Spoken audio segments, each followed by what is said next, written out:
चंपक की कहानियाँ। हिमालय की वादियों में बसा नीलनगर नाम का एक छोटा सा खूबसूरत गांव था। इस गांव में रोहन नाम का एक नौजवान अपनी बूढ़ी मां के साथ रहता था। रोहन बहुत ही महत्वाकांक्षी था। उसका सपना था कि वो बहुत अमीर बने और शहर जाकर एक बड़ा मकान खरीदे। रोहन के पास एक छोटा सा बाग था जिसमें वह सेब के पेड़ उगाया करता था, लेकिन रोहन को अपनी मेहनत पर कभी संतोष नहीं होता था। वह हमेशा कम समय में ज्यादा मुनाफा कमाने के फेर में रहता था। एक दिन गांव में एक साधु महात्मा पधारे। रोहन उनके पास गया और हाथ जोड़कर बोला, महात्मा जी, मैं दिन रात मेहनत करता हूं, फिर भी मुझे अमीर बनने में सालों लग रहे हैं। क्या आपके पास कोई ऐसा उपाय या जड़ी बूटी है जिससे मेरे सेब के पेड़ रातों रात बड़े हो जाए और उनमें ढेर सारे फल लग जाए? साधु मुस्कुराए और उन्होंने अपनी झोली से एक सुनहरी शीशी निकाली।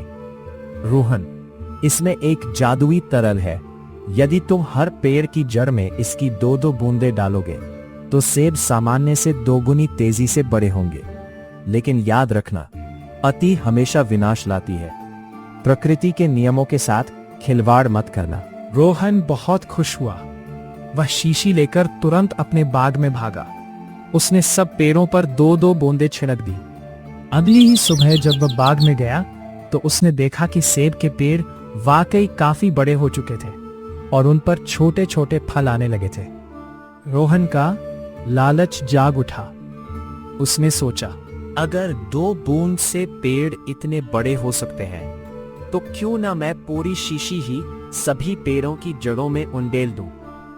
कल सुबह तक मेरे पास हजारों बड़े और मीठे सेब होंगे जिन्हें बेचकर मैं एक ही दिन में गांव का सबसे अमीर आदमी बन जाऊंगा। अपनी मां के मना करने के बावजूद रोहन ने लालच में आकर वह पूरी जादुई शीशी अपने बाग के पेड़ों पर उड़ेल दी।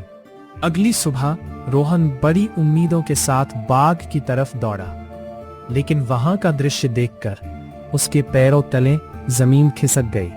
अत्यधिक रासायनिक जादुई प्रभाव के कारण सारे पेड़ सड़ चुके थे।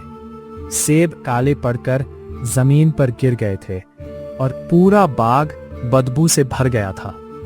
रोहन की जल्दबाजी और लालच ने उसकी साल भर की मेहनत और आजीविका के इकलौते साधन को हमेशा के लिए नष्ट कर दिया था। वह जमीन पर बैठकर फूट फूट कर रोने लगा। साधु महात्मा उसके पास आए और बोले, पुत्र, धैर्य ही जीवन का सबसे बड़ा धन है। जो फल समय से पहले और बिना सही मेहनत के पाना चाहता है वह अंत में अपना सब कुछ खो बैठता है। रोहन को अपनी गलती का एहसास हो चुका था। उसने अपनी मां और साधु से माफी मांगी और नए सिरे से पूरे धैर्य और ईमानदारी के साथ फिर से खेती करने का संकल्प लिया। जीवन में स्थायी और सच्ची सफलता केवल ध्येय, निरंतर परिश्रम और सही राह पर चलने से ही मिलती है। इस कहानी से हमें यह सीख मिलती है कि अत्यधिक लालच और रातों रात सफलता पाने की चाह इंसान का सब कुछ छीन लेती है।